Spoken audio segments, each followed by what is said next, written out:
We are now joined by a very special guest. Can we call him a legend? I think we're going to. Legendary investor Peter Lynch. He is with us from Boston this morning to share his perspective on the economy, markets, and the work he's doing for the Catholic Schools Foundation. Peter, of course, is the vice chairman of Fidelity Management and Research and advisory board member of Fidelity Funds. From 1977 to 1990, he managed the Magellan Fund, growing it from, you ready for this, $20 million to $14 billion in 1990 at the time of his retirement. Buy what you know is what Peter taught us, and it's so nice to see you this morning, Peter. Good to be here. So let's talk about buy what you know. I'm so curious these days how you're thinking about the economy. Well, I think people that are investing in individual stocks, it's sad they're careful when they buy a refrigerator or an airplane flight.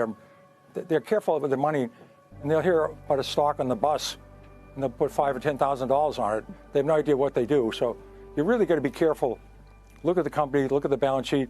What is the reason the stock should be higher? The sucker's going up is not a good reason. Is your sense, though, that the style of investing that you pioneered is still doable and winnable today? Well, I think looking for something different, looking for something that's a good story. I mean, who would have guessed TJX, a local company, would have gone up 50-fold, or Stop and Shop would go up 10-fold, or Analog Devices, or NVIDIA. I couldn't pronounce NVIDIA. So you have to find a company that's either a turnaround or a company that's going to grow, like Panera or, Family Dollar stores. I'm not saying that buys now, but that's what's made our, Sears is rolled over. So, so Kmart's rolled over, IBM slowed down. But we've had new companies come along. I mean, that's the nature. You have to be looking for new companies and look at the balance sheet. If you can add 5 and 5 and get reasonably close to 10, you should be able to look at a balance sheet and say, here's two depressed companies.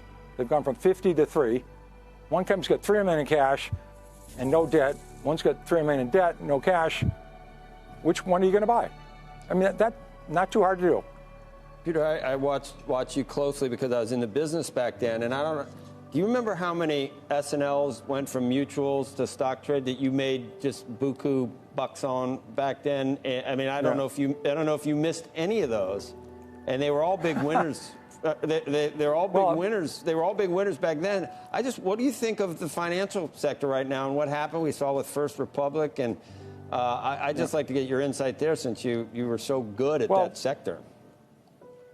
We had a terrible financial crisis in 1991. I think almost every major bank in Texas went under. Bank of New England, one of the oldest banks in the country, went under. It's like, in 08, 09, the banks were doing these no-doc loans and second mortgages and home improvement loans, and people were buying boats with it.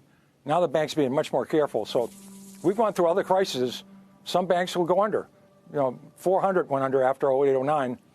Now we have stress tests. I think the banking system has improved.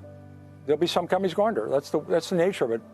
It's nothing like, imagine 1980, 81, we had double-digit inflation, double-digit unemployment, and people worried the Japanese were going to take over the world. I mean, we were hopeless. I mean, there's always something to worry about. I'd really, in my over 50 years of doing this, I think I'd be worried if there was, somebody didn't bring up something to worry about. That's the nature of the business. I was joking because I'm a Reagan guy, and I was there. I started at Merrill in 1981, so I remember what happened. I remember my feelings in 1981, and I remember my feelings, how I felt by 1985. Ugly.